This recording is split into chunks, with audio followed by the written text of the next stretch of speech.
Praise the Lord मेरे भाइयों बहनों, परमेश्वर आप सबको आशीष दें। और आज मैं आपके सामने बाइबल से फिर एक वचन लेकर आया हूँ। जिस प्रकार से आप देख रहे हैं कि आज का जो माहौल चल रहा है, जो हम देखते हैं कि इंडिया और पाकिस्तान की लड़ाई हो रही है और अभी लड़ाइयों का शुरुआत हो रही है। काफ़ी जगह अगर आप न्यूज़ में देखें तो काफ़ी जगह आ रही कि यहाँ बम विस्फोट हो गया, यहाँ बम विस्फोट हो गया है और इस बस में बम पकड़ा गया है, यहाँ पकड़ा गया है ना। कह रहे हैं कि पंजाब में, अमृतसर में कई जगह और बटाला में कई जगह 7 तारीख को रात को बम फटे हैं। लेकिन ऐसा कुछ पता नहीं हुआ नहीं हुआ, ऐसा कुछ कह नहीं सकते, क्योंकि कई लोग कह रहे हैं कि आवाज़ आई है। तो ये सब हो रहा है ना। बॉर्डर पे जितनी भी सेना है उधर की तरफ से भी, इधर की तरफ से पूरी तैनात हैं। टैंक्स पूरे जितने भी बम बारूद है वो सारे तैयार हैं। बहुत सारी बातें हो रही हैं। और अभी आपने पिछले दिनों में देखा कि चीन की भी क्या कहते हैं उसको, इज़राइल की भी लड़ाई हो रही थी, है ना। और आपने देखा कि किस प्रकार से इज़राइल का किस प्रकार से बहुत ही टक्करवाद हुई और बहुत सारी लड़ाइयाँ हुई। इज़राइल की और फ़लस्तीन की बहुत सारी लड़ाइयाँ हुई और बहुत सारे लोग मारे गए, बहुत सारी दिक्कतें परेशानियाँ आई, है ना। तो मैं यहाँ पर, मुझे परमेश्वर ने एक वचन दिया और मैं आपको उस वचन से बताना चाहता हूँ कि ये सब वचन जो हमें कुछ कहते हैं और हमें कुछ संकेत करते हैं। अभी हमने कल देखा, न्यूज़ में देखा कि एक जगह पर बाढ़ आ गई है और एक जगह बहुत ऐसा भूकंप आया है कि वो भूकंप के मारे बहुत सारी जगहें क्या है, बहुत सारे घर गिर गए हैं। कल मैं ऐसे न्यूज़ में देख रहा था। लेकिन मैं आपको ये बात बताना चाहता हूँ इस बाइबल से कि बाइबल में इन सब चीज़ों के बारे में पहले बता दिया गया है और बाइबल सच्ची है। बाइबल का वचन एक एक सच्चा है और वो हर एक से बात करता है। मैं आपको पढ़कर बताना चाहता हूँ कि परमेश्वर का वचन क्या कहता है।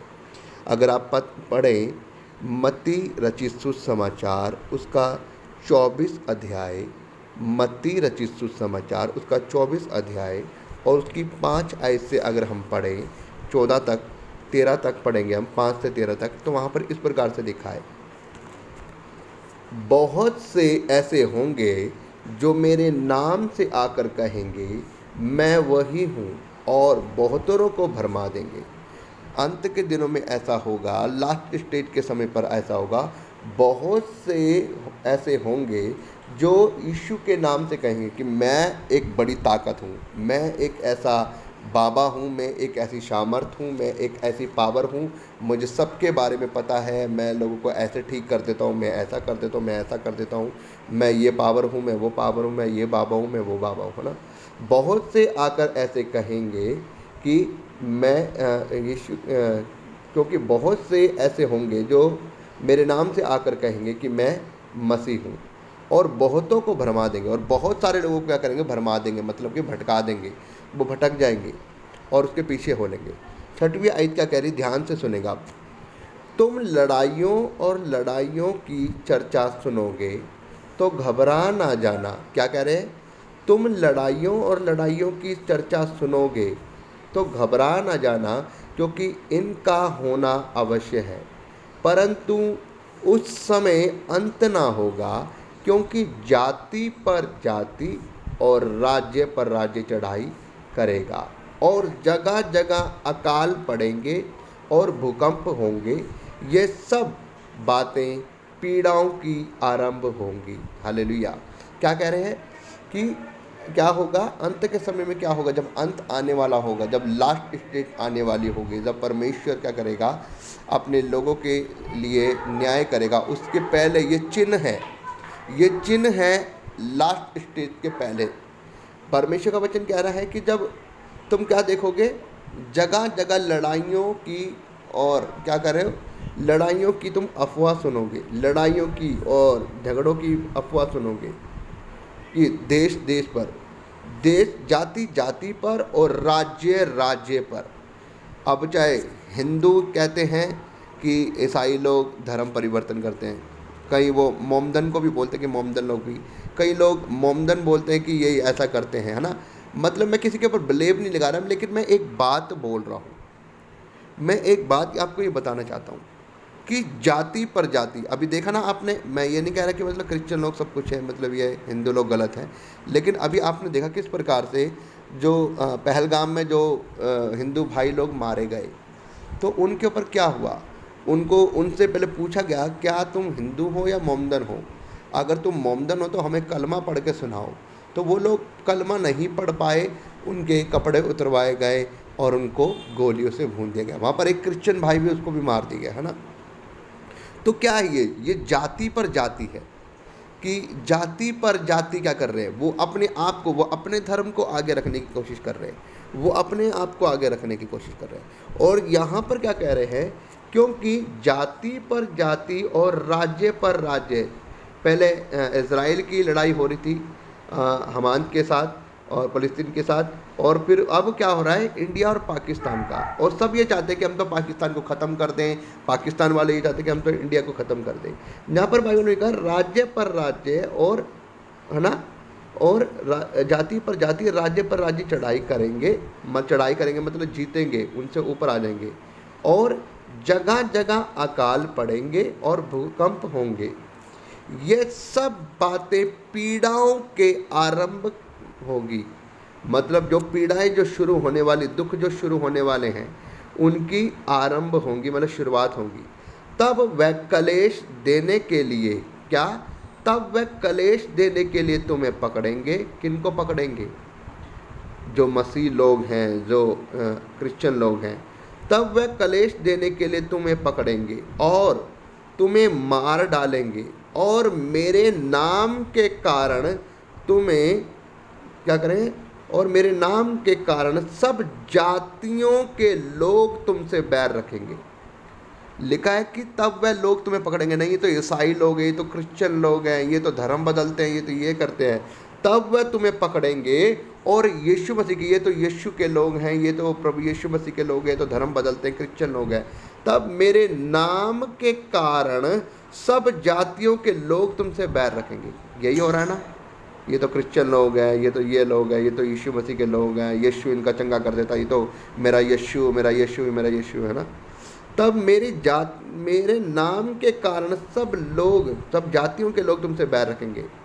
तब लिखा है, तब बहुत से ठोकर खाएंगे और एक दूसरे को पकड़वाएंगे, मतलब वो अपनी जान के लिए, कई लोगों का विश्वास क्या होगा, जो प्रभु यीशु मसीह को मानते हैं, वो ठंडे पड़ जाएंगे, और वो क्या करेंगे, ठोकर खाएंगे, मतलब भटक जाएंगे, ठोकर खाएंगे और एक दूसरे से बैर रखेंगे। तब वो क्या करेंगे, एक दूसरे से बैर रखने लग जाएंगे कि यार मैं तो यीशु को मानूंगा, यीशु के पीछे होकर चलूंगा तो मैं भी मारा जाऊंगा, तो मैं क्या करता हूँ, यीशु को छोड़ देता हूँ, तो क्या करता हूँ, इस बंदे को, जो मेरा भाई है, ये यीशु मसीह को मानता है, इसको पकड़वा देता हूँ।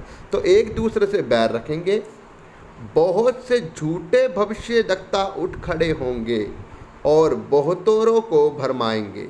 बहुत सारे उस समय झूठे भविष्यद्वक्ता खड़े हो जाएंगे कि मैं ये फलाना बाबा हूँ, मैं ये कर देता हूँ, मैं वो कर देता हूँ, मैं ये लिख देता हूँ, मैं वो कर देता हूँ, मैं भविष्य बता देता हूँ, मैं वो बता देता हूँ।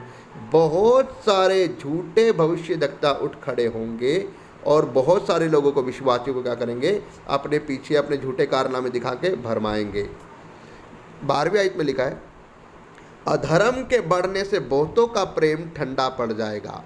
जब पाप ज़्यादा बढ़ जाएगा ना, जब अधर्म ज़्यादा पड़ जाएगा, जब बहुतों का प्रेम जो प्रभु यीशु मसीह पर है वो उनका ठंडा पड़ जाएगा। परंतु जो अंत तक धीरज थामे रहेगा उसी का उद्धार होगा। लेकिन जो इन सब चीज़ों में लास्ट तक, चाहे कितनी भी दुख आ जाए, कितना भी तकलीफ़ आ जाए, कितनी भी परेशानी आ जाए, चाहे भले उनको पकड़ कर जेल में डाल दे, भले उनको मारे, उनको कूटें, लेकिन जो अंत तक धीरज थामे रखेगा, जो अंत तक विश्वास में बने रहेगा, जो मौत से नहीं डरेगा, जो पीड़ाओं से नहीं डरेगा, जो दुख तकलीफ़ों से नहीं डरेगा, जो हानि से नहीं डरेगा, जो भुखमरी से नहीं डरेगा, जो लास्ट स्टेज तक, अपनी जान जाने तक विश्वास में बने रहेगा, उद्धार उसी का होगा। स्वर्ग के राज्य में उसी को एंट्री मिलेगी। बाकी सब भटके हुए जो मौत दे के भटक जाते हैं वो स्वर्ग के राज्य में एंट्री नहीं कर पाएंगे। तो ये बाइबल इस बात के बारे में पहले कहती है कि जाति पर जाति और राज्य पर राज्य चढ़ाई करेंगे। तो ये होना है मेरे भाइयों बहनों। इन सब चीज़ों को देखकर हम डर नहीं सकते, भटक नहीं सकते। ये बात आज से 2000 साल पहले ही भविष्यद्वक्ताओं ने बाइबल में लिख दी है कि अंत के दिनों में ऐसा होना है। और आप देख रहे हो, लिखा है बाइबल में, जब तुम इन सब चीज़ों को होते हुए देखो तो समझ जाना कि प्रभु यीशु का आगमन बहुत जल्दी निकट है। वो जल्द ही अपने लोगों को लेने आएगा। वो जल्द ही पापियों का, जिंदा और मुर्दा लोगों का न्याय करने के लिए आएगा। बाइबल में लिखा है, बहुत सारे ऐसे हैं जब तक वो प्रभु यीशु मसीह को स्वर्ग से आते हुए ना देख लें, उसका न्याय करते हुए ना देख लें, वो मौत को नहीं देखेंगे। मतलब कई लोग ये कहते हैं कि शायद क़यामत तो कभी ऐसे होना ही नहीं है, ऐसा कभी होगा ही नहीं, हम तो जब तक में मर खप जाएंगे। लेकिन प्रभु यीशु का वचन में लिखा है, यहाँ पर बहुत सारे लोग ऐसे हैं जब वो प्रभु यीशु मसीह को अपनी आंखों से देखेंगे और वो उसके कामों को देखेंगे और वो मन नहीं फिराएंगे और वो नरक की आग में जाएंगे। तो मेरे भाइयों बहनों, हमें इन सब चीज़ों को देखकर, लड़ाइयों को, झगड़ों को, इन सब चीज़ों को देख के हमें डरना नहीं है, क्योंकि प्रभु यीशु मसीह ने इस सब चीज़ों की भविष्यवाणी पहले ही कर दी है और ये सब चीज़ें होनी हैं। हमें सिर्फ क्या करना है, हमें एक दूसरे से प्रेम करना है, हर एक जाति के लोगों से प्रेम करना है, हर एक व्यक्ति को, हर एक भाई को, हर एक बहन को अपने समान प्रेम करना है, हर एक जाति से प्यार करना है और सबके लिए हमें प्रार्थना करनी है। और ख़ासकर इस समय हमें ज़रूरत है, भारत और पाकिस्तान के लिए प्रार्थना करने की ज़रूरत है कि ये लड़ाई, ये झगड़ा ना हो, क्योंकि जब अगर ये लड़ाई होगी तो इस लड़ाई में बहुत सारे लोगों का मारा जाना है। वहाँ के भी लोग मारे जाएंगे, गरीब लोग यहाँ के भी मारे जाएंगे और इस लड़ाई के द्वारा कुछ भला नहीं होगा, बल्कि हमारा देश बहुत पीछे चला जाएगा। क्योंकि जब नुकसान होगा, जब सब कुछ टूटेगा, सब कुछ नुकसान होगा, तो बहुत सारी चीज़ें होंगी, महंगाई बढ़ेगी, खाने की चीज़ें की दिक्कत होगी, प्रॉब्लम्स होगी, हर चीज़ में प्रॉब्लम्स होगी। याद रखना, ये नहीं कि लड़ाई होगी तो हम जीत जाएंगे, हम ये हो जाएंगे, बहुत चीज़ों में नुकसान होगा। कुछ लोग उनके भी मारे जाएंगे, कुछ हमारे भी मारे जाएंगे। अगर तुम उन्हें 10 मारोगे तो 2 वो भी मारेंगे, अगर वो जो 2 मारेंगे तो उससे भी हमारा बहुत सारे लोगों का नुकसान होगा। तो मेरे भाइयों बहनों, ये कोई समझदारी नहीं है। हमें प्रार्थना करनी है कि परमेश्वर शांतिपूर्वक सब कुछ शांत कर दे और सब कुछ ठीक हो। ये जितने भी आतंकवादी हैं, जितने भी बुरे लोग हैं, हमें उनके लिए प्रार्थना करनी है कि परमेश्वर उनका मन को बदले, उनके हृदय को बदले और वो एक सही राह को पकड़ सकें परमेश्वर के नाम से। मेरे भाइयों बहनों, मैं विश्वास करता हूँ ये वचन आपको समझ में आ चुका है। परमेश्वर इस वचन के द्वारा आपको आशीष दे।